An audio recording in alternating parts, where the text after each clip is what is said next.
సమయంలో ఇది నా వాక్యభాగము, ఇది నా వాక్యభాగము కీర్తనల గ్రంథము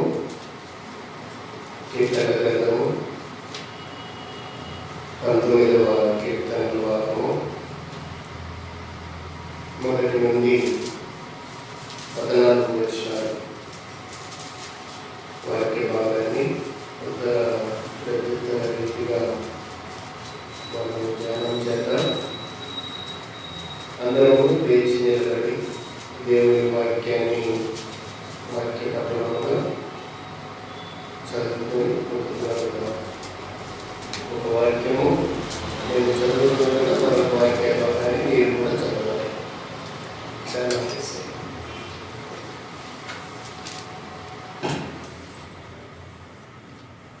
ఒక వాక్య భాగము తర్వాత వాక్య భాగము వచనము తర్వాత వచనం. 19వ కీర్తన భాగం మొదటి నుండి. ఆకాశములు దేవుని మహిమను వివరించుచున్నవి, అంతరిక్షము ఆయన చేతి పనిని ప్రచురపరచుచున్నది.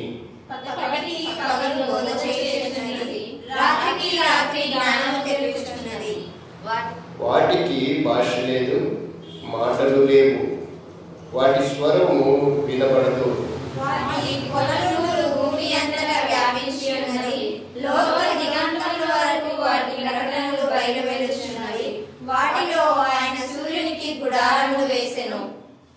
అతడు తన అంతఃపురంలో నుండి బయలుదేరు పెండ్లి కుమారుని వలె ఉన్నాడు. శూరుడు పరిగెత్త నుల్లసించున్నట్లు తన పదమునందు పరిగెత్త నుల్లసించుచున్నాడు.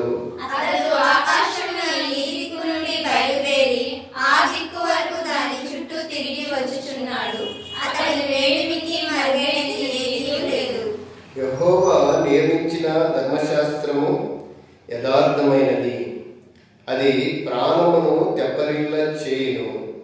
యెహోవా శాసనములు నమ్మదగినవి, అవి బుద్ధిహీనులకు జ్ఞానము పుట్టించును. యెహోవా ఉపదేశములు నిర్దోషమైనవి, అవి హృదయమును సంతోషపరచును. యెహోవా ఏర్పరిచిన ధర్మము నిర్మలమైనది, అది కన్నులకు వెలుగునిచ్చును. యెహోవా యందైన భయము పవిత్రమైనది, అది నిత్యము నిలుచును. యెహోవా న్యాయ విధులు సత్యమైనవి, అవి కేవలము న్యాయమైనవి. అవి బంగారు కంటెను విస్తారమైన వేడిమి బంగారు కంటెను కోరదైనవి, తేనె కంటెను జుంటి తేనె దారుల కంటెను మధురమైనవి. వాటి వలన నీ సేవకుడు హెచ్చరిక నందును, వాటిని గైకొనుట వలన గొప్ప లాభము కలుగును. తన పొరపాటును కనుగొనువాడెవడు? నేను రహస్యముగా చేసిన తప్పులు క్షమించి నన్ను నిర్దోషిగా తీర్చును. దురభిమాన పాపములో పడకుండా నీ సేవకుని ఆపుము, వాటిని నన్ను ఏలనీయకుము. అప్పుడు నేను యథార్థవంతుడనై అధిక ద్రోహము చేయకుండా నిందారహితుడనగుదును. అందరం కలిసి యెహోవా నా ఆశ్రయదుర్గమా, నా విమోచకుడా, నా నోటి మాటలను నా హృదయ ధ్యానమును నీ దృష్టికి అంగీకారమునగును గాక. ప్రార్థన చేస్తున్నాం.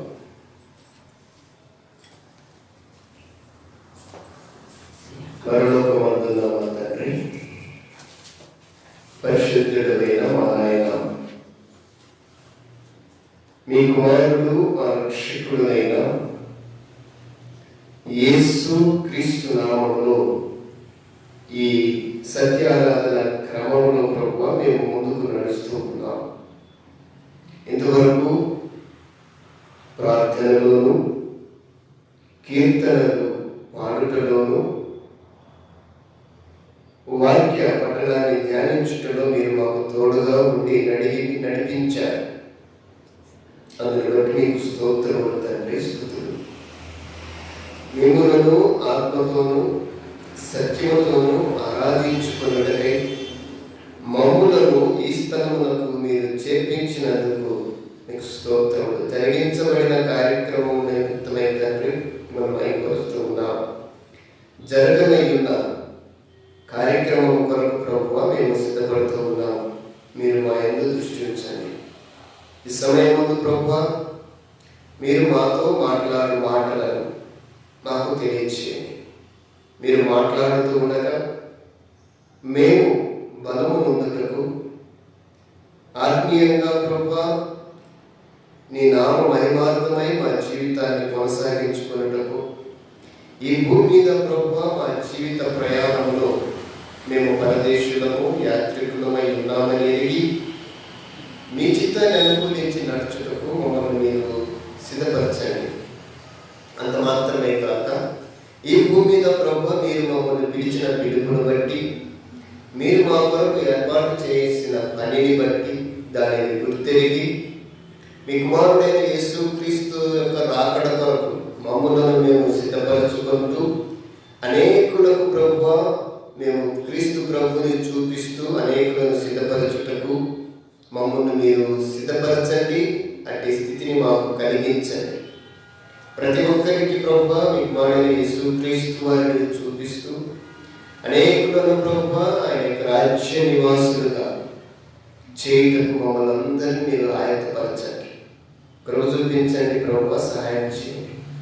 మాటలు మీది, వాక్యం మీది నిలబడిన దాసులు బలహీనులు బలపరిచి మీరు మాట్లాడి నాకు మాకు కావలసిన ఆత్మీయమైన ఆహారాన్ని అందించి మీరు పొందుకోమని ఈ కార్యమును మమ్మలను మీ చేతికి సమర్పించుకుంటున్నాము. కృప చూపించమని నీకే స్తోత్రము చెల్లిస్తూ యేసు క్రీస్తు నామములో ఈ ప్రార్థన చేస్తున్నాము తండ్రి, ఆమేన్.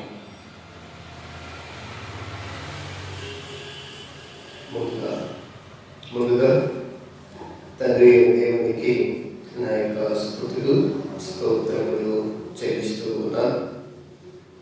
అలాగే ఈ సమయంలో ఈ యొక్క ఆరాధన క్రమం కొరకై సిద్ధపడి వచ్చిన మీ అందరికీ కూడా నా యొక్క ప్రత్యేకమైన వందనాలు చెల్లిస్తూ ఉన్నాను. లైవ్ కార్యక్రమంలో వీక్షిస్తూ వాక్యాన్ని ఆలోచిస్తున్న దేవుని పిల్లలకి నా యొక్క హృదయపూర్వకమైన వందనాలు చెల్లిస్తూ ఉన్నాను.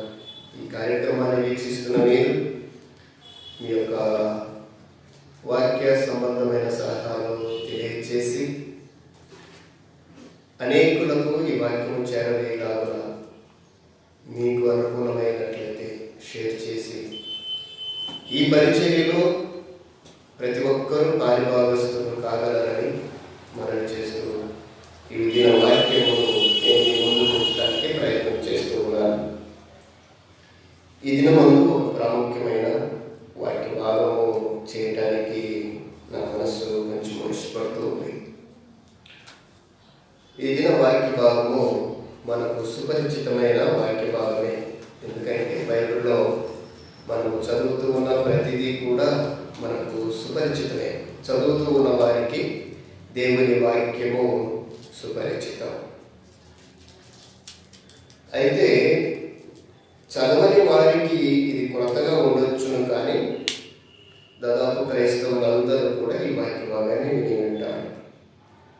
ఆ వాక్య భాగమే విత్తువారి ఉపమాన భావమును గురించిన వివరణ. దీని గురించి ఆలోచన చేసే ముందుగా, ఈ వాక్యాన్ని గురించి ఆలోచన చేసే ముందుగా పరిశుద్ధ గ్రంథంలోని ఒక వాక్య భాగాన్ని మనము ధ్యానం చేద్దాం. యోహాను రాసిన పత్రిక 15వ అధ్యాయం, యోహాను రాసిన సువార్త, యోహాను రాసిన సువార్త, యోహాను సువార్త 15వ అధ్యాయం 8వ వచన భాగాన్ని మనం చదువుకుందాం. మీరు బహుగా ఫలించుట వలన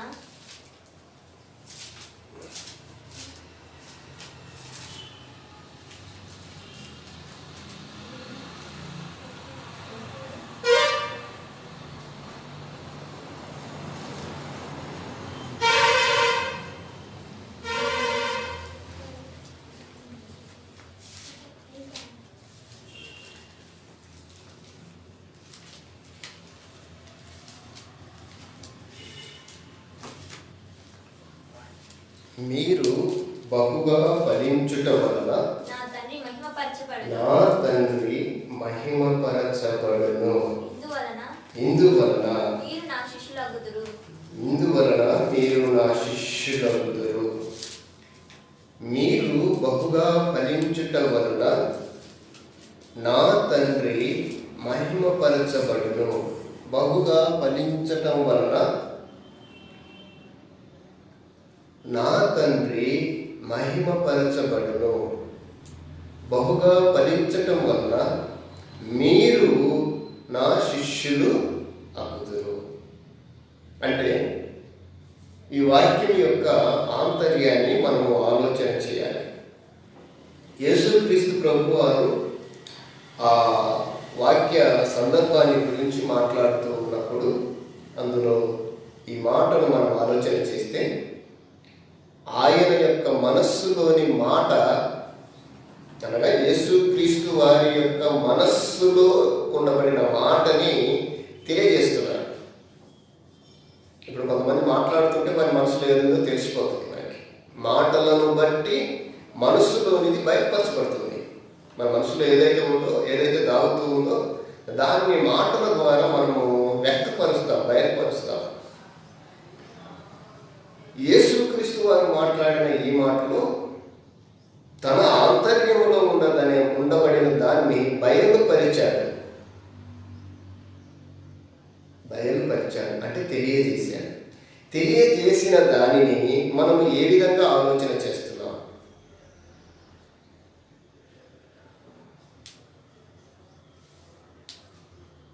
యేసుక్రీస్తు వారు ఏమైతే మాట్లాడాడో, ఏమైతే చెప్పాడో, ఏమైతే ఆలోచనతో ఆ మాటలు తెలియజేశాడో దాని గురించి మనమేం ఆలోచన చేస్తున్నాం? ఇందులో రెండు మాటలు మనకి ప్రాముఖ్యంగా వినపడుతున్నాయి. మీరు బహుగా ఫలించుట వలన నా తండ్రి మహిమపరచబడును. ఎవరట? నా తండ్రి మహిమపరచబడతాడు. ఎలా మహిమపరచబడతాడు? తండ్రి మహిమపరచబడటం ఎలా? ఎలా మహిమపరచబడతాడమ్మా? బహుగా ఫలించటం వల్ల. ఫలించటం వల్ల కాదు, ఒక ఫలింపు వల్ల కాదు, బహుగా ఫలించటం వల్ల. బహుగా అంటే ఏమో చెప్పలేం, ఎంతో చెప్పలేం, ఇంత అని చెప్పలేం. మీరు బహుగా ఫలించాలి. ఎవరు?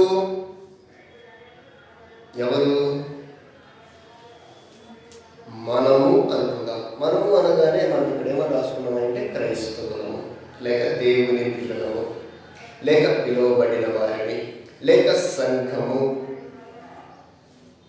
అర్థమవుతుంది, లేక ఏర్పరచబడిన వారిని, ఆయన సొత్తైన ప్రేక్షలము. వీళ్ళందరినీ గురించి పరలోకమందున్న దేవుని యొక్క ప్రణాళిక మనకు తేట తెల్లము చేయబడుతూ ఉంది. అంటే దేవుని యొక్క, ప్రభు యొక్క మనస్సులో ఏముందంటే తండ్రి మహిమపరచబడాలి, అంతే కదా? తండ్రి మహిమపరచబడాలి. అలాగనే మనము ఆయన శిష్యులుగా, అంతే కదా? తండ్రి మహిమపరచబడాలి, మనం ఆయన శిష్యులుగా ఉండాలి. ఇక్కడ మాటలు రెండనే.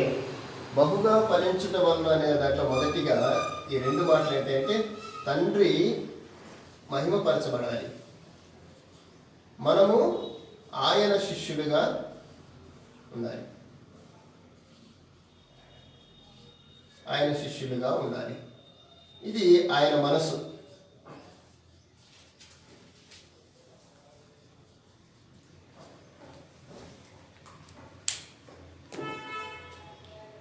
అర్థమవుతుంది కదా? అంతేనమ్మా? అంతేనా? వాక్య భాగం అంతేనా? మరొకసారి చదువుకుందాం. 8వ వచనం. మీరు బహుగా ఫలించుట వలన మా తండ్రి మహిమపరచబడును.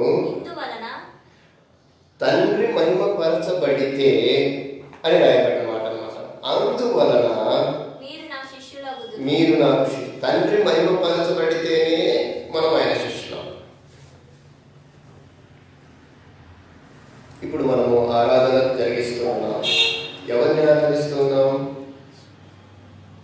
ఎవరిని ఆరాధిస్తున్నామమ్మా? తండ్రిని ఆరాధిస్తూ ఉన్నాం. తండ్రిని ఆరాధించే క్రమాన్ని ప్రభు మనకు చెప్పారు.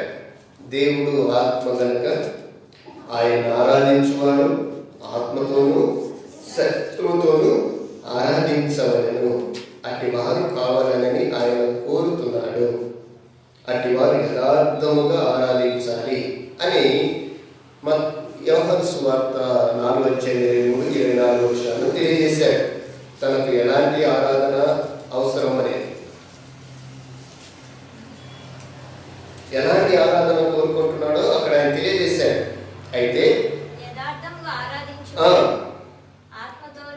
సత్యముతోను తండ్రిని ఆరాధించు కాలము వచ్చుచున్నది,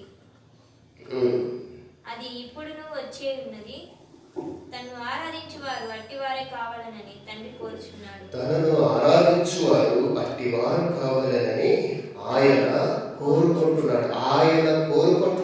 ఆయన ఎవరు ఆరాధించాలో, ఆయన ఎవరు మహిమపరచాలో ఆయన కోరుకుంటున్నారు.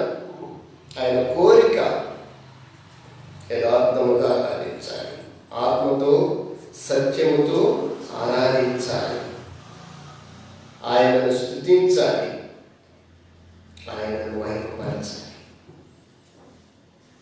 ఇక్కడ కూడా అదే మాట మనం చూస్తూ ఉన్నాం. ఆయన ఏ విధంగా మహిమపరచబడతాడు, ఏ విధంగా మహిమపరచబడతాడు, ఏ విధంగా మహిమపరచబడతాడు? ఇప్పుడు మనం చదువుకున్న వాక్యమే కదా. మనం బహుగా ఫలిస్తే ఆయన మహిమపరచబడతాడు. లేదండి నేను మహిమ అలాగా కాకుండా దేవుని నేను ఘనపరచాలనుకుంటున్నానని చెప్పి ఏదైనా గొప్ప బహుమానం ఇస్తే ఆయన మహిమపరుస్తాడా? ఏదైనా ఒక గొప్ప ఉన్నతమైన పని చేస్తే ఆయన మహిమపరచబడతాడా? హోషేయ గ్రంథము 6వ అధ్యాయము 6వ వచనం ఒకసారి చదువుకుందాం. హోషేయ గ్రంథము 6వ అధ్యాయము 6వ వచనం.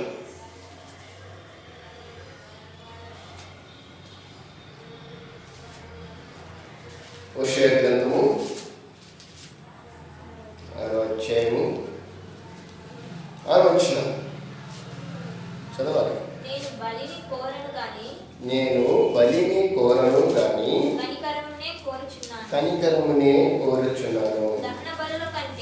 దహన బలుల కంటే దేవుని గూర్చిన జ్ఞానము నాకు ఇష్టమైనది. దేవుడు అంటున్నాడు, నాకు దహన బలులు ఇవేం అవసరం లేదు, వాటికంటే నేను కనికరమునే కోరుతున్నాను. దహన బలుల కంటే దేవుని గూర్చిన నాకు ఇష్టము, నాకు ఇష్టమైనది. ఇంకొక మాట కూడా చూద్దాం, దేవుడే మాట్లాడిన మాట. తర్వాత యెషయా గ్రంథం 6వ అధ్యాయంలో చూద్దామండి. యెషయా గ్రంథం 6వ అధ్యాయం ఆయన ఏ విధంగా మహిమపరచబడుతున్నాడో ఇక్కడ చెప్పాడు. 6వ అధ్యాయం 3వ వచనం చదువుదామా? 6:3 వారు సైన్యములకు అధిపతి యెహోవా పరిశుద్ధుడు పరిశుద్ధుడు పరిశుద్ధుడు, సర్వలోకము ఆయన మహిమతో నిండి ఉన్నదని గొప్ప స్వరముతో గాన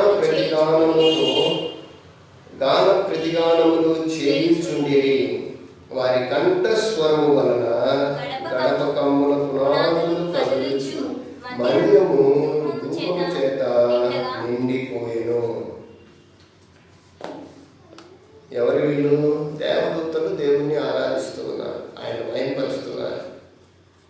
దేవదూతలు ఏ విధంగా దేవుణ్ణి ఆరాధిస్తూ ఉన్నారో ఆ ఆరాధన వలన, లేక ఆయనను మహిమపరుస్తున్నందువలన ఇక్కడ అదే చెప్పాడు, సర్వలోకము ఆయన మహిమతో నిండి ఉన్నదని గొప్ప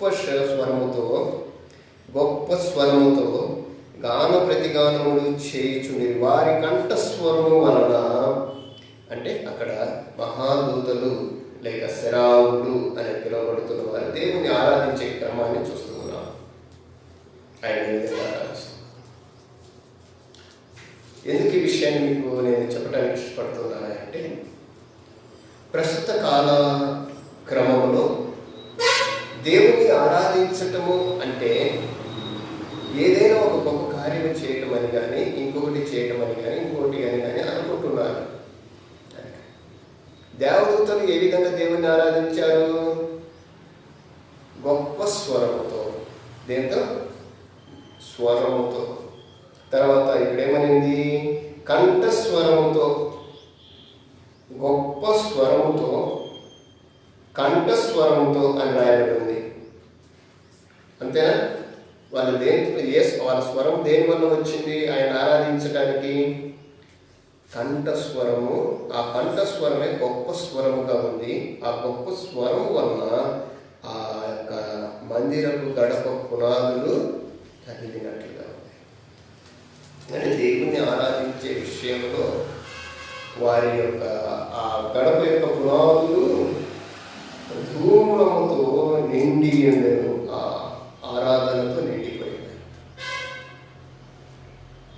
అంటే దేవుణ్ణి ఆరాధించే విషయంలో ఏది కూడా సంపూర్ణంగా నిండుగా ఉండాలి, గొప్పగా ఉండాలి, తక్కువగా ఉండకూడదు. ఇంకొకటి ఏంటంటే అలంకారప్రాయంగా ఉండకూడదు, లిమిటెడ్గా ఉండకూడదు. దేవుణ్ణి ఆరాధించువారు, దేవుని నామాన్ని స్తుతించేవారు ఈ దిన ఆరాధన కొరకై ప్రభు దిన యొక్క విశేషాన్ని గ్రహించిన వారు సంపూర్ణంగా గొప్పగా అంటే ఎంతని చెప్పలేము. చెప్తామా? గొప్ప శబ్దము. ఎంత శబ్దం అని చెప్తాం? ఇప్పుడు మనం మైక్ సౌండ్ పెట్టాము. ఎంత పెట్టామంటే 3 పాయింట్లే పెట్టాము. ఇది లిమిటెడ్ సౌండ్. మనం ఎక్కువ సౌండ్ పెడితే మనకు చెవులు పగిలిపోతాయి.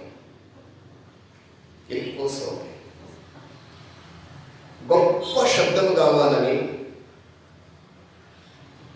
గట్టిగా సపోర్ట్ కొడితే సరిపోతుందా? అది దేవుని స్తుతించినట్టు అవుతుందా? గొప్ప శబ్దము కావాలని కేకలు వేస్తే సరిపోతుందా? గొప్ప శబ్దము కావాలని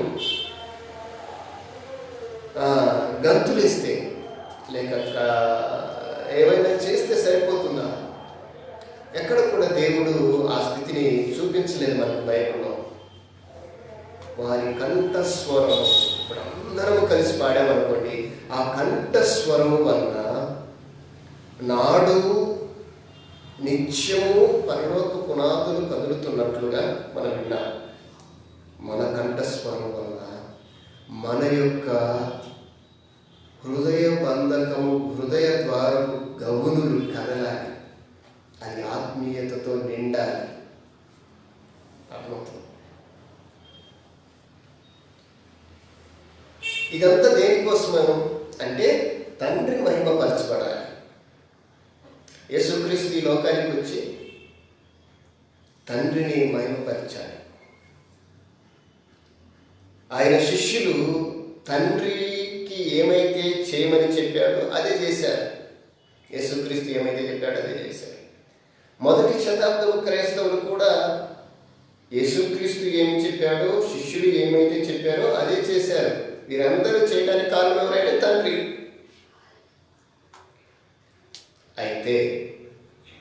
అయితే ఈరోజు క్రైస్తవులుగా మనం ఆయన ఆలోచన చేద్దాం. గ్రంథం ఏమంటుంది? యేసుక్రీస్తు ప్రభు వారు మాట్లాడిన మాటలు ఏం సెలవిస్తున్నాయంటే, మీరు బహుగా ఫలించాలి. ఏ విధంగా ఫలించగలం మనం బహుగా? మనం ఫలితము ఏ విధంగా బహుగా ఫలించటం ఎట్లా?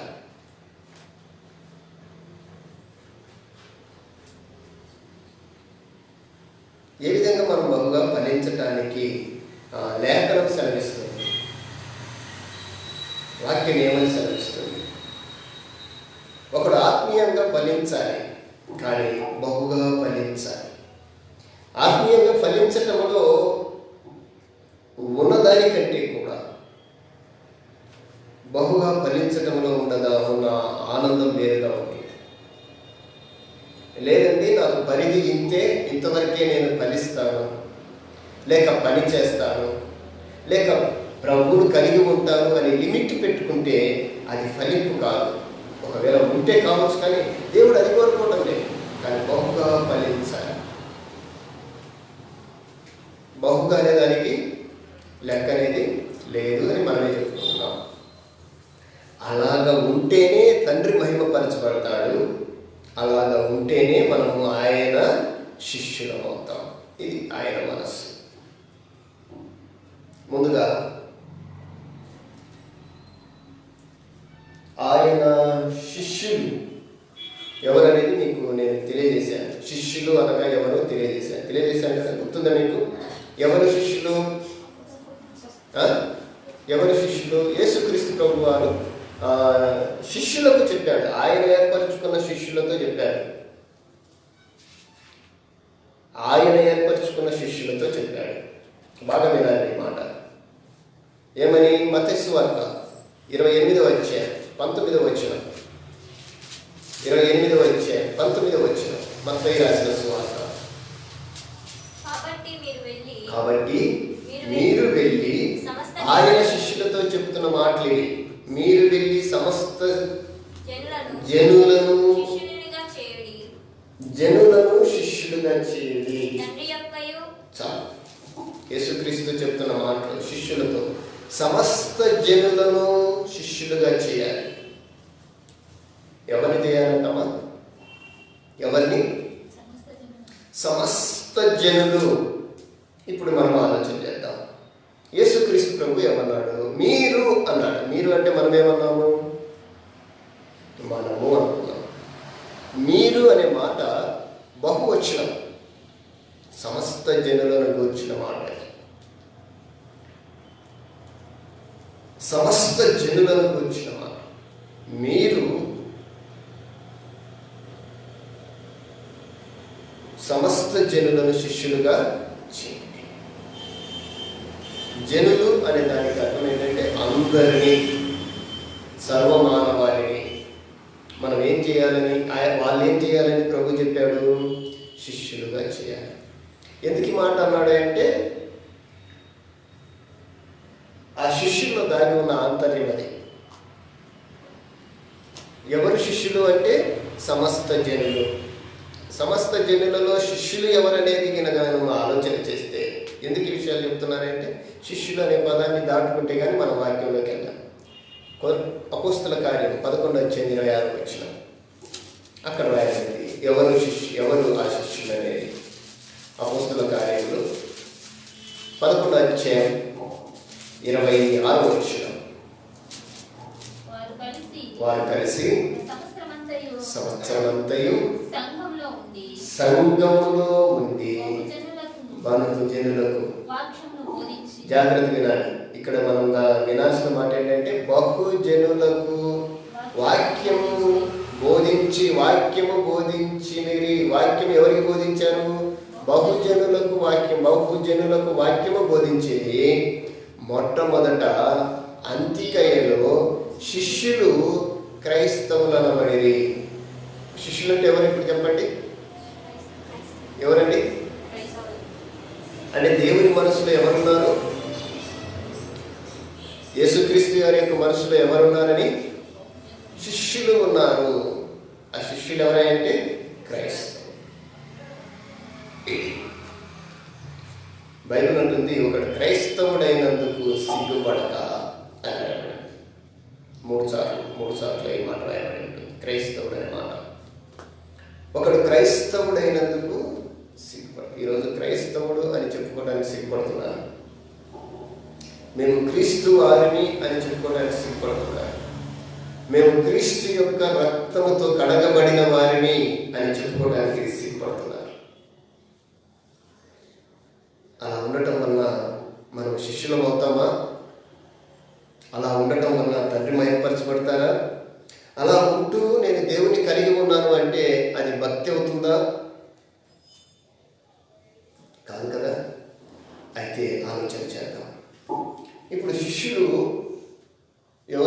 తెలుసుకున్నాం. ఇప్పుడు తండ్రిని మహిమపరచాలి.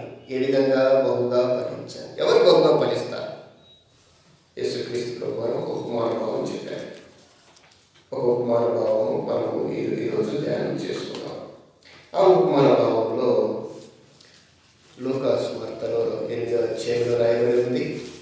మత్తయి రాసిన సువార్త 13వ అధ్యాయంలో రాయబడి ఉంది. 2 చోట్ల ఆ వాక్య భాగాన్ని పరిశుద్ధాత్మ దేవుడు లూకా గారి ద్వారాను మత్తయి గారి ద్వారాను లిఖించారు.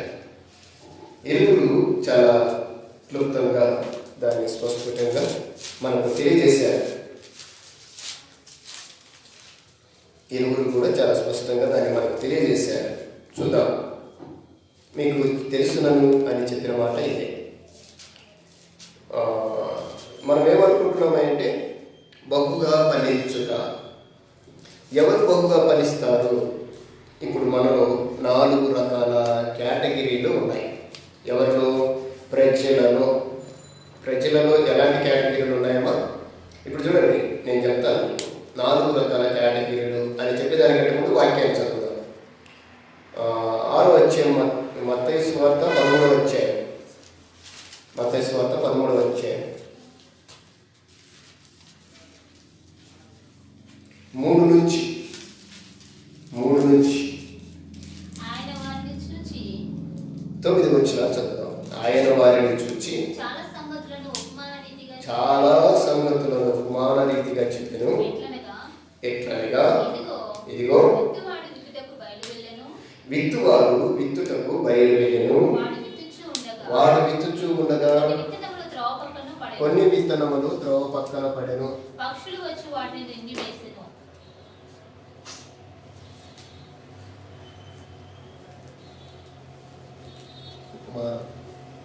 మొదటిది త్రోవ ప్రక్కన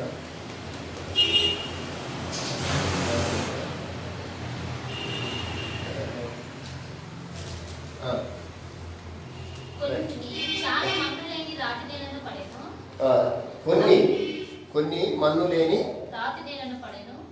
కొన్ని మన్ను లేని రాతి నేల. రైట్. అక్కడ మన్ను లోతుగా ఉన్ననందున అవి వెంటనే మొలిచెను, కానీ సూర్యుడు ఉదయించినప్పుడు అవి మాడి వేర్లేనందున ఎండిపోయెను. రైట్. మరి కొన్ని ముండ్ల పొదలలో పడెను. కొన్ని ముండ్ల పొదలలో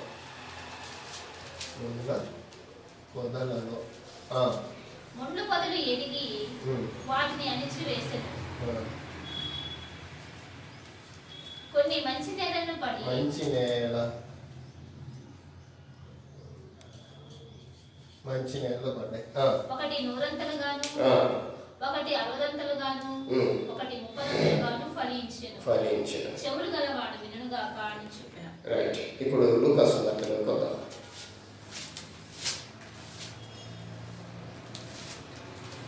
లూకా సువార్తలోకి వద్దాం. 8వ అధ్యాయం 9వ వచనం నుండి చదువుకుందాం. ఆయన శిష్యులు ఈ ఉపమాన భావం ఏమిటని ఆయనను అడగగా. రైట్. ఇప్పుడు మనం ఉపమానాన్ని విన్నాం. ఉపమాన భావం కూడా రాయబడి ఉంది. ఇప్పుడు చూద్దాం. ఇప్పుడు చూడండి, ఈ వాక్య భాగం దేనికోసము? మీరు బహుగా ఫలించాలి. నేను బహుగా ఫలించాలి. అయితే నేనేం చేయాలి? బహుగా ఫలించటానికి ప్రాక్టీస్, దట్ ఈస్ క్రిస్టియానిటీ.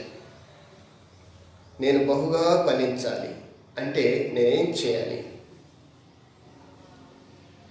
ఒక మాట చెప్పమంటారా? నేను ఆరోగ్యంగా ఉండాలంటే ఏం చేయాలి? మీరు రోజు చెప్తుంటారు. ఏం చేయాలి? బాగా వ్యాయామం, తింటే ఆరోగ్యంగా ఉండాలి. తినాలి, వ్యాయామము చేయాలి. తినాలి, పని చేయాలి. అవునా కదా? దీన్ని ఏమంటారంటే ప్రాక్టీస్ అంట. దీనివల్ల ఏముంటుంది? ఆరోగ్యం ఉంటుంది. అంతే కదా? అంతేనా? ఇంకేముంటుంది? మళ్ళా తిని నిద్రపోతుంటే ఉంటుందా?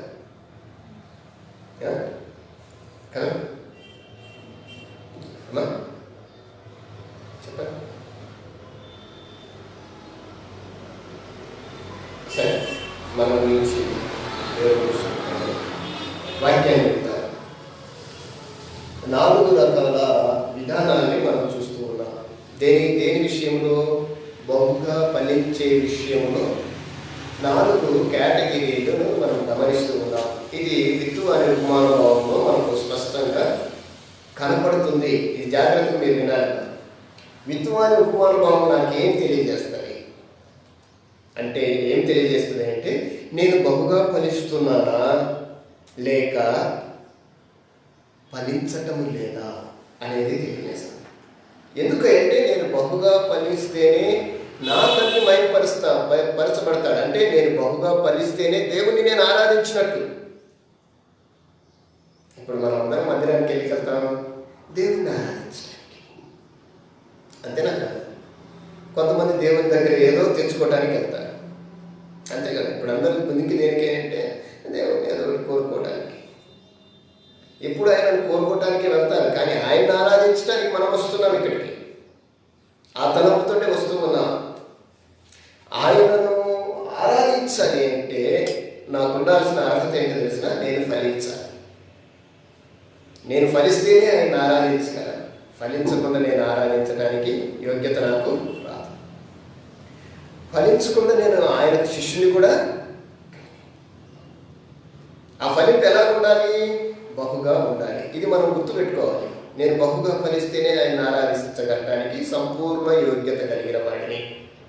నేను బహుగా ఫలిస్తేనే ఆయన శిష్యుని అవుతాను, లేక ఆయన బిడ్డను అవుతాను, లేక ఆయన కుటుంబంలో ఒక వాడిగా ఉంటాను. నేను బహుగా లేకుండా నామకార్థంగా ఆయన ఒకవేళ అనుకున్నా కానీ అందులో లెక్కకు మాత్రం మనము రా. ఇట్లాంటి కేటగిరీలో మనం ఈరోజు వేసుకోవలసిన ప్రశ్న ఏంటి? క్రైస్తవులు మనం పిలువబడుతున్న మనము ఆత్మీయ స్థితిలో మనం బహుగా ఫలిస్తున్నామా లేదా? లేకపోతే ఏ విధంగా ఉన్నాము? ఏ విధంగా ఉన్నాము అనే దానికి సూచన లేక ఉపమానం ఏంటి అంటే, విత్తు అనే ఉపమానం దగ్గరికి వెళ్తే మనకు తెలుస్తుంది నేను ఎలాగా ఉన్నాను.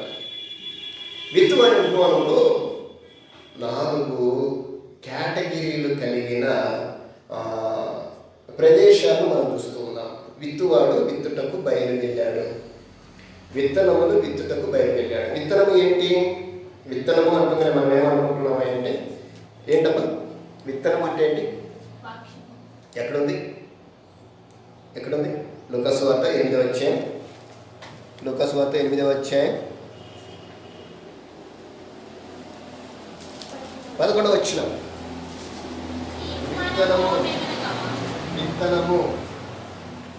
విత్తనము దేవుని వాక్యము. ఇది మర్చిపోకూడదు మనం. ఇప్పుడు మనం ఏ విధంగా ఫలించాలి? ఏ రీతి మనం ఫలింపచేసేది ఏంటంట? దేవుని వాక్యము. ఏం ఫలించాలి మనలో? ఏం ఫలించాలి? ఇప్పుడు దేవుని వాక్యము ఫలించాలి అని అంటున్నారా? ఇప్పుడు మీరు బహుగా ఫలించాలి. ఏంటి ఆ ఫలింపు? ఇదేంటి? దేవుని వాక్యములో. నేను దేవుని వాక్యంలో ఏ విధంగా ఉన్నాను? దేవుని వాక్యము నన్ను ఏమి చూపిస్తుంది? ఈరోజు నేను దేవుని ఆరాధించడానికి ఆరాధన స్థలానికి వెళ్తూ ఉన్నాను, ఆరాధన సహవాసానికి వెళ్తూ ఉన్నాను, ఆరాధించానని నేను అనుకుంటున్నాను. కానీ దానివల్ల దేవుడు మహిమపరచబడ్డాడా? దానివల్ల నేను ఆయనకు బిడ్డనయ్యానా, లేక శిష్యునయ్యానా, లేకపోతే ఆయన సొత్తు అయ్యానా, ఆయన నన్ను అంగీకరించాడా అనేది మనం ఆలోచన చేస్తే మీ ఫలింపు, ఆ ఫలింపు దేంట్లో అంటే దేవుని వాక్యం. దేవుని వాక్యాన్ని గురించిన వివరణ ఈ విత్తు అనే ఉపమాన భావంలో మనల్ని పరీక్షించడానికి ప్రయత్నం చేస్తూ ఉంది. ఈ విత్తు అనే ఉపమాన భావంలో ప్రభువారు మాట్లాడిన మాటలు మనల్ని ఏం చేస్తున్నాయంటే, మన స్టేజ్ ఏంటో చూపించడానికి ప్రయత్నం చేస్తూ ఉంది.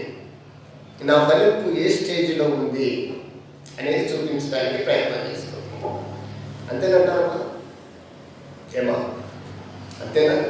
నా స్టేజ్ ఏంటి? నేను బహుగా ఫలించే విషయంలో నా స్టేజ్ ఏంటి? నెంబర్ 1, కొన్ని విత్తనములు త్రోవ పక్కన పడిన విత్తనాలు. విత్తుతూ ఉన్నాడు, వాక్యము దేవుని వాక్యము లేక ఆ వాక్యాల యొక్క వివరణ అనేక చోట్ల వివరించబడుతూ ఉంది. వివరించబడుతూ ఉన్నప్పుడు ఆ వివరించబడే విషయాల్లో ఎవరికి వివరించబడుతుంది అంటే ప్రజలకి, జనముకు, బహుజనానికి. జనానికి వివరించబడటానికి కారణం ఏంటంటే శిష్యులు చేయబడాలి. శిష్యులు చేయబడే క్రమంలో ఫలింపుకు చేయబడే క్రమానికి 4 స్టేజీలు. మొదటి స్టేజీ త్రోవ పక్కన పడిన విత్తనం. రెండవ వాడు మనులేని రాతి నేలన పడిన విత్తనం. మనం ఇక్కడ ఏమని చూసుకోవాలంటే జనములనే చూసుకోవాలి. త్రోవ పక్కన పడిన విత్తనములు, మన్ను లేని రాతి నేలన పడిన విత్తనములు. నెంబర్ 3 కొన్ని ముళ్ళ పొదలలో పడిన విత్తనములు. నెంబర్ 4 మంచి నేలన పడిన విత్తనం. నా ఆత్మీయ స్థితి నేను బహుగా ఫలించాలి. నా స్టేజ్ ఎక్కడ ఉంది? ఈరోజు మనం క్రైస్తవులు అని పిలువబడుతున్న వారి అందరినీ కూడా పరీక్షించుకోవాలి. నేను దేవుని బిడ్డను అని పిలువబడుతున్న వారిని పరీక్షించుకోవాలి.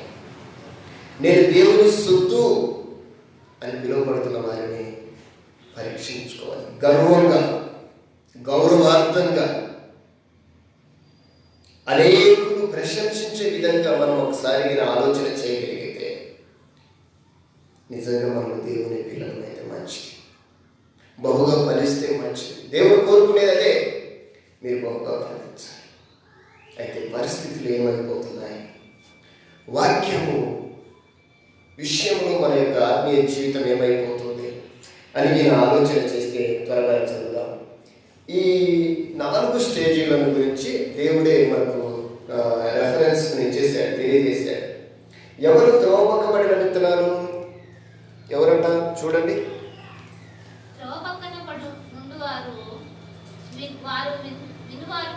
వారు వినువారు కానీ నన్ను రక్షణ పొందకుండానట్లు అపవాది వచ్చి వారి హృదయంలో నుండి వాక్యము ఎత్తుకొని పోయాను. కొంతమంది త్రోవ ప్రక్కన పడేవారు అంటే అర్థం ఏమంటే అపవాదికి చోటిచ్చేవారు.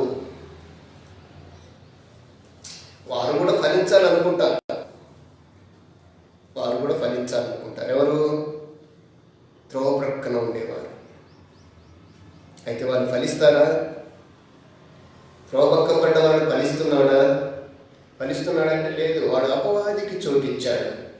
వాడు అపవాదికి చోటు ఇవ్వడం వల్ల వాడు ఏమైపోయాడంటే వాడు విని నమ్మి రక్షణ పొందకుండా విన్నవాడు ఏమవుతాడంటే రక్షణ పొందుతాడు. వాక్యం విన్న ఎవరైనా సరే రక్షణ పొందుతారు. ఆదిమ అపోస్తలులు మొదటి పేతురు ప్రసంగం చేసినప్పుడు విన్నవారందరూ అడిగారు, అయ్యా రక్షణ పొందడానికి మేమేం చేయాలి? కానీ కొంతమంది దేవుని వాక్యం వింటారు, రక్షణ పొందరు. కొంతమంది దేవుని వాక్యం వింటారు, విని అపవాదికి చోటిస్తారు. దేవునికి చోటు, అపవాదికి చోటు. దానివల్ల ప్రయోజనం ఏంటంటే రక్షణ ఉండదు. అంత మాత్రమే కాదు, అపవాది వచ్చి వాని హృదయంలో విత్తిన వాక్యాన్ని అర్థకొని పోతాడు. అంటే అర్థం ఏంటంటే విన్న వాక్యాన్ని ఏమి విననట్టుగా చేసి పడేస్తాడు. తెల్లారి అడిగితే ఏం విన్నామంటే ఏమో అంటాడు. అంటే అర్థం ఏంటి? వారి హృదయంలో ఏ వాక్యం ఉందో వాడికి తెలియదు. తెలుసా? ఎలా తెలుసుకుంటాం ఈ సిచ్యువేషన్ని? మనం నా హృదయంలో వాక్యం ఉందా లేదా అని నేను ఎలా తెలుసుకోగలను? ఏదైనా తెలుసుకోగలమమ్మా? ఒక ప్రశ్న అడగమంటారా? మీరు పుస్తకంలో చూడకుండా గత వారం చెప్పబడిన ప్రసంగం పేరేంటి?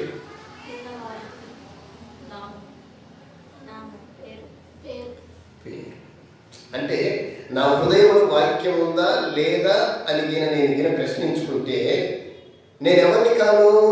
త్రోవ పక్కబడిన వాడిని మాత్రము కాదు. అంటే గత వారం నేను ఏమైతే విన్నామో అది నా హృదయంలో ఉంది అంటే అర్థమేంటో తెలిసిన దుష్టుడు నా దగ్గరికి రాలేదు అని అర్థమవుతుందా?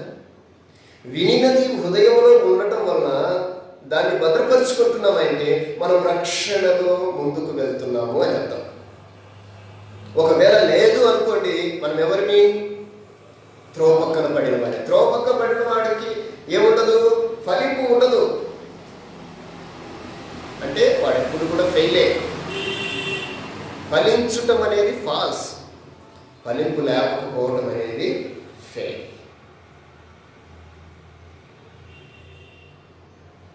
కీర్తనకారుడు ఏమంటాడంటే, నేను బ్రతుకు దినములన్నీ కూడా కృపాక్షేమములే నాకంటే వస్తున్నాయి, నాకు అనేది ఫ్లాఫ్ అనేది తెలియదు అంటున్నాడు ఆయన.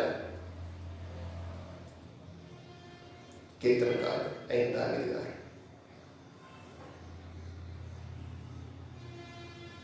ఇప్పుడు మనం ఎక్కడ లేమని అర్థము?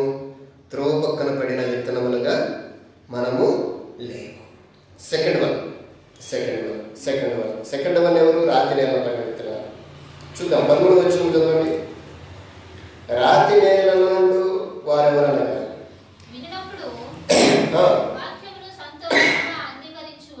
వాక్యమును సంతోషముగా అంగీకరించువారు అని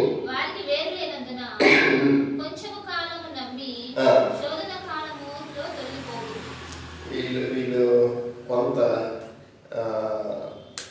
ఆలోచన చేయాల్సిన వారు. వింటారు, వారికి వాక్యం వింటూనే బాగా ఆనందం అనిపిస్తుంది, బాగా ఉంటారు. కానీ ఏదైనా శోధన వచ్చిందనుకోండి, ఏదైనా శ్రమలు వచ్చాయనుకోండి, వాళ్ళు ఏమైపోతారంటే విన్నదాన్ని విడిచిపెట్టి లోకం వైపు వెళ్ళిపోతారు. దేవుని వాక్యమును వినిన దాన్ని బట్టి దానిలో నిలవకుండా, దానిలో వారు బలపరుచు కాకుండా వారు ఏమవుతారంటే శోధనలు వస్తే వెళ్తారు. వీళ్ళు ఎవరంటే రాతి నేలలో పడిన విత్తనాలు అని అన్నారు. రాతి నేలలో ఏముండదు? మన్ను ఉండదు. రాతి నేలలో పడిన విత్తనాలు అంటే కొంతమంది రాతి నేలలో పడిన విత్తనాలను పోలిన వారు అని చెప్తుంది బైబిల్ వాక్యం. వీరు ఏ విధంగా ఉంటారంటే వింటారు, అంగీకరిస్తారు, సంతోషంగా ఉంటారు, కానీ శోధన కాలంలో తొలగిపోతారు. అంటే వీరు కూడా దైవికమైన విధానాల్లో ఫలించేవారు కారు. వేరు లేనందున వారు ఎండకు వాడిపోతారని ఎవరు చెప్పారంటే మత్తయ్య గారు చెప్పారు. మత్తయ్య గారు ఏమని చెప్పారంటే, వాక్యము విని గ్రహింపక ఉండగా వారు వాక్యము వినిన వెంటనే సంతోషముతో దాన్ని అంగీకరించువాడు. అయితే అతనిలో వేరు లేనందున అతడు కొంతకాలము నిలుచును, కానీ వాక్యము నిమిత్తము శ్రమ అయినను హింస అయినను కలుగగా అభ్యంతరపడును. ఎందుకంటే రాతి నేలలో ఉంటే అభ్యంతరం. వారిలో ఏముండదు అంటే ఫలింపు ఉండదు, మధ్యలో అయిపోతారు. మన్ను లేనందున అంటే సరైన ఆత్మీయ స్థితి లేనందున, సరైన సహవాస పరిస్థితులు లేనందున వారు ఏమైపోతారంటే వారు ఎండిపోతారు, అభ్యంతరపడిపోతారు. మనం కూడా దాంట్లో లేదు, ఉన్నామా? నెంబర్ 3 కొన్ని ముళ్ళ పొదలలో పడ్డాయి. కొన్ని విత్తనాలు ఎక్కడ పడ్డాయంట? ముళ్ళ పొదలలో పడిన విత్తనాలు ఎవరు అంటే ఇక్కడ రాయబడిన మాట ఏంటంటే, విని కాలము గడిచిన కొలది ఈ జీవన సంబంధమైన విచారముల చేతను భోగముల చేతను అణిచివేయబడి పరిపక్వముగా ఫలించని వారు. అంటే ఒక బంధకములలో ఉండి బంధించబడ్డవారు, ముళ్ళ పొదలలో ఉండబడ్డవారు. కొంతమందికి మనుషులు చెప్పినట్లే వింటారు, దేవుడు చెప్పినట్లుగా. చాలా మంది దేవుడి ప్రజలు ఈరోజు ముళ్ళ పొదలలో పడిన విత్తనాలు కూరగాయన. మా సంఘములో ఈ స్థితి లేదండి, మా సంఘములో ఈ పరిస్థితులు లేవండి, లేరా ఇప్పుడు మనకు అలాంటి అందరూ ఇప్పుడు మనల్ని అంటున్నారు. కానీ దేవుని వాక్యం మనం అది చెప్పటం లేదు, దేవుని వాక్యం అది మనకు చూపించటం లేదు. దేవుని వాక్యం మనతో ఏం మాట్లాడుతుందో దానికి ఆలోచన చేస్తే మనము ఈరోజు కొన్ని ముళ్ళ పొదలలో పడిన విత్తనాల గురించి ఆలోచన చేస్తాం. వీరి ఐహిక విచారాలు, కొన్ని భయంకరమైన పరిస్థితులు వారిని వచ్చి తాకటం వల్ల వాళ్ళు ఏమైపోతారంటే అణిచివేయబడతారు. అణిచివేయబడిన ఆత్మీయత ఈరోజు మనం చూస్తున్నాం. వేరు లేక ఫలింపపోయిన అనుభవాన్ని చూస్తూ ఉన్నాం. పక్షులు వచ్చి ఎత్తుకెళ్ళే, అనగా దుష్టుడు వచ్చి ఎత్తుకెళ్ళే పరిస్థితులను చూస్తూ ఉన్నాం. ఇప్పుడు ముళ్ళ పొదలలో పడిన వారి పరిస్థితి ఏంటంటే అణిచివేయబడి, ఒకవేళ తొలుగుదామన్నా కానీ పక్కకు తొలగని, ఎందుకంటే ముళ్ళు కూర్చుతారు.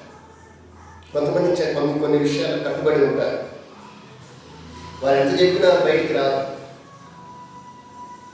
వాక్యం ఇది చెప్తుంది, వాక్యం సత్యాన్ని బోధిస్తుంది, వాక్యానుసారంగా బ్రతకమని దేవుని వాక్యం సెలవిస్తుంది అంటే వాళ్ళు బయటికి రాలేదు. ఎందుకంటే వాళ్ళు బంధించబడి ఉంటారు.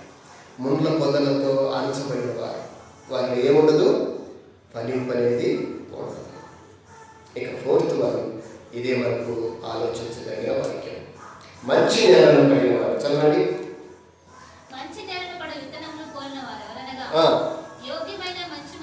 బాగా వినాలి. యోగ్యమైన మంచి మనస్సుతో వాక్యమును విని దానిని అవలంబించి ఓపికతో ఫలించువారు. ఇది చాలా ప్రాముఖ్యమైనది. ఇక్కడ 2 కేటగిరీలు చూపించారు. మంచి విత్తనములకు ఎవరట? మంచి నేలన పడి విత్తనం. యోగ్యమైన మంచి మనస్సు, యోగ్యమైన మంచి మనస్సు, యోగ్యమైన మంచి మనస్సు. సెకండ్ వన్ ఏంటి? ఓపిక.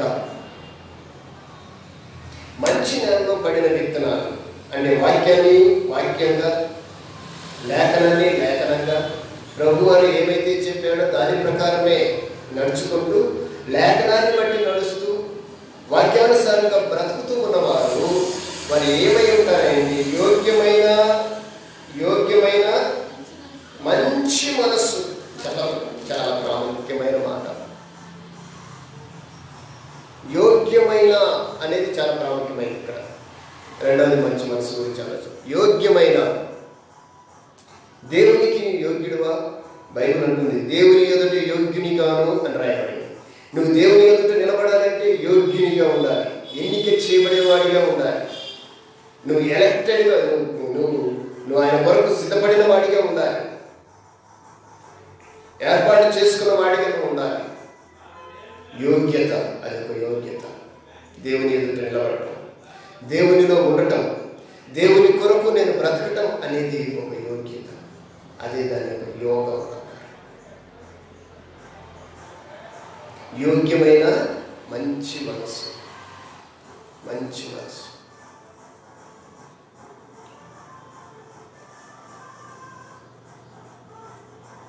ఇస్కరియోతు యూదు మనసులో దుష్టుడు దూరాడు. అప్పటి వరకు ప్రభువుని వెంబడిస్తున్న వాడే, ఆయన మనసులో ఎవరు దూరాడు? దుష్టుడు దూరాడు. అతని మంచి మనసు దుష్టునికి అమ్మేయక వాడు ఏం చేశాడంటే ప్రభువునే అమ్మేశాడు. వారి మంచి మనసు ఏమైపోయిందో తెలుసా? తన కిందలుగా పడి చచ్చిపోయాడు. పేతురుది మంచి మనసు, కానీ ప్రభువుని సైనికులను చూసి భయపడ్డాడు. భయపడి మంచి మనసును కాస్త ఏమనుకున్నాడంటే ఆయన ఎవరో తెలియదని చెప్పాడు.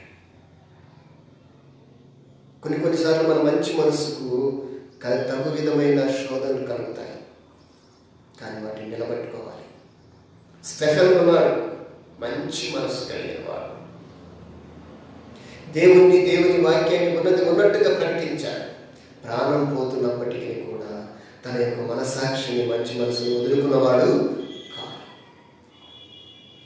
ప్రాణం పోతున్నప్పటికీ మంచి మనసు, ప్రభు కొరకు నిలబడే మనసు, మంచి మనసు, ప్రభు కొరకు జీవించే మనసు, మంచి మనసు, ప్రభు రాకడ కొరకు అనేకులను సిద్ధపరిచే మనసు, మంచి మనసు ఈ భూమి మీద ప్రతి ఒక్కరిని ప్రభు పాదముల చెంతకి, ప్రభు యొక్క సన్నిధికి, ప్రభు యొక్క రాజ్యము నిమిత్తము తప్పించే మనసు.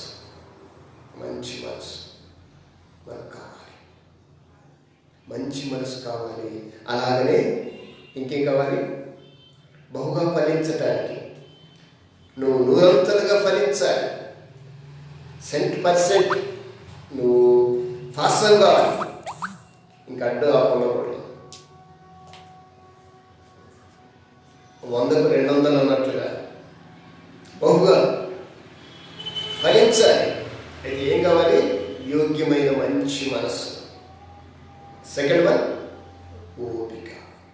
ఈరోజు క్రైస్తవుడికి కావాల్సింది దేవుని పిల్లలకు కావలసింది ఏంటంటమ్మా? ఏంటి? ఏం కావాలి? ఇప్పుడు మనకు లేనిదేంటి చెప్పండి?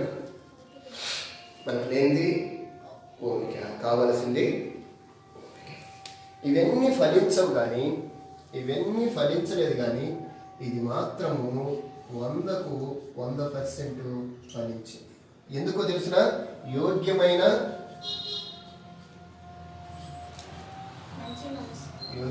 మంచి మనస్సు కలిగింది. ప్లస్ ఏముంది? యోగ్యమైన మంచి మనసు ప్లస్ ఓర్పే కదా, అంతే కదా? ఇలా ఉంటే నువ్వు ఎలా ఫలిస్తావో తెలిసిన? ఎందుకు ఈ వాక్యం చెప్పబడిందంటే, నువ్వు మంచి నేలన పడిన విత్తనాన్ని, ఎక్కడ నిన్ను దేవుడు పిలిచాడో, ఏ సంఘము కొరకు దేవుడు నిన్ను ఏర్పాటు చేశాడో, ఏ రాజ్య విషయమై దేవుడు నిన్ను పిలుచుకున్నాడో, ఆ రాజ్యము, ఆ సంఘము ఆయన ఏర్పాటు చేసుకొని కొనుక్కొని రక్తముతో సంపాదించుకొని సంఘమే మంచి నేలన పడిన పొలము, లేక మంచి పొలము, మంచి నేలన పడిన విత్తనాలమ్మా. మంచి నేలన పడిన విత్తనాలుగా ఉండబడిన మనము ఏ విధంగా ఉండాలి అంటే, యోగ్యమైన మంచి మనసు, ఓర్పు. ఈరోజు క్రీస్తు సంఘములని చెప్పుకుంటున్న వారిలో లేనిది ఏంటంటే యోగ్యమైన మంచి మనసు. విమర్శించటం కాదు, ఆలోచన చేయడానికి ఒక మాట. యోగ్యమైన మంచి మనసు కావాలి. అలాగనే ఏం కావాలి? ఓర్పు కావాలి. ఓర్పు మనల్ని ఒక ఉన్నతమైన స్థితికి తీసుకెళ్తుంది. ఇది ఒక పాఠం, ఓర్పు విషయం. ఓర్పు మనకు ఇంకొక విధానానికి తీసుకెళ్తుంది. గ్రంథంలో అనేక విషయాలు ఉన్నాయి ఓర్పుల గురించి. ప్రభువు అన్నింటికీ ఓర్చుకున్నాడు. ఏమైందో తెలుసా? దేవదూతలు ఆయనను తీసుకెళ్ళడానికి వచ్చారు. దేవుని కార్యాన్ని నెరవేర్చడానికి ఆయనకు ఉన్నది ఏంటంటే ఓర్పే. ఎవరైనా హింసిస్తున్నా ఓర్చుకున్నాడు, ఎవరైనా ఆయనను చంపాలనుకుంటున్నా ఓర్చుకున్నాడు, ముఖం మీద ఊసినా ఓర్చుకున్నాడు, కొరడాలతో కొడుతున్నా ఓర్చుకున్నాడు, అలాగనే భుజం మీద శిలువ మోస్తూ ఆయనను దూషిస్తున్నా ఓర్చుకున్నాడు, కాళ్ళలో చేతులలో శిలను నేతులు కొడుతున్నప్పుడు ఓర్చుకున్నాడు. అంత మాత్రమే కాదు, అలాగ చేసిన వారి కొరకు ఆయన ప్రార్థన చేశాడు. ఈ సర్వలోకానికి ఏమైతే చేయాలో క్రీస్తు మనకు మాదిరిని ఇచ్చాడు. ఓర్పును చూడాలి అంటే మనం ఎవరిలో చూడాలో తెలుసా? క్రీస్తులో చూడాలి. మనకు అలాంటి ఓర్పు కావాలి. క్రీస్తు మన ముందు పాఠం అన్నమాట. నీకు ఓర్పు కావాలంటే ముందుగా నేను ఏముండాలో తెలిసిన? యోగ్యమైన మంచి మనసు. నువ్వు యోగ్యమైన మంచి మనసు కలిగితే నువ్వు ఏమైపోతావంటే ఆటోమేటిక్గా ఏమైపోతావు చెప్పండి? ఇప్పుడు ఈ స్థితి ఉన్నది అనుకోండి, యోగ్యమైన మంచి మనసు కలిగి ఈ రెండు ఉన్నాయనుకో, మనం ఎక్కడికి వెళ్తామంటే మనం బహుగా ఫలిస్తాం. అర్థమైందా? నేను ఈ స్థితిని మంచి నేలను పడి 100% పడితే నాలో యోగ్యమైన మంచి మనసు, ఓర్పు ఉంటుంది. నేను బహుగా ఫలించడం వల్ల నా తండ్రి మహిమపరచబడ్డాడు, నేను ఆయన శిష్యుణ్ణి అయ్యాను. దీనివల్ల ఆయన మనసుకు ఆనందాన్ని కలిగించాను. ఇది ఆరాధన. ఇది ఆరాధన. ఇది ఆరాధన. అర్థమైనా? మీరు బహుగా ఫలించటం వలన నా తండ్రి మహిమపరచబడును, అందువలన మీరు నా శిష్యులగుదురు. నేను ఎలాగ బహుగా ఫలిస్తాను? రాతి నేలలో పడిన విత్తనాలుగా ఉంటే ఫలిస్తానా? లేక త్రోపక్కన పడిన విత్తనములుగా ఉంటే ఫలిస్తానా? ముళ్ళ పొదలలో పడిన విత్తనాలుగా ఉంటే ఫలిస్తానా? లేక మంచి నేలన పడిన విత్తనం? మంచి నేల దేవుడు ఏర్పరచుకున్న స్థలం, దేవుడు ఏర్పాటు చేసిన విధానం, దేవుడు ఈ భూమి మీద తాను ఏదైతే నిర్మిస్తానో ఆ విధానంలో ఉండబడిన ఆయన సంకల్పం, అదే మంచి నేల. నేను మంచి నేలలో ఉంటే నేనేమవుతానో తెలుసా?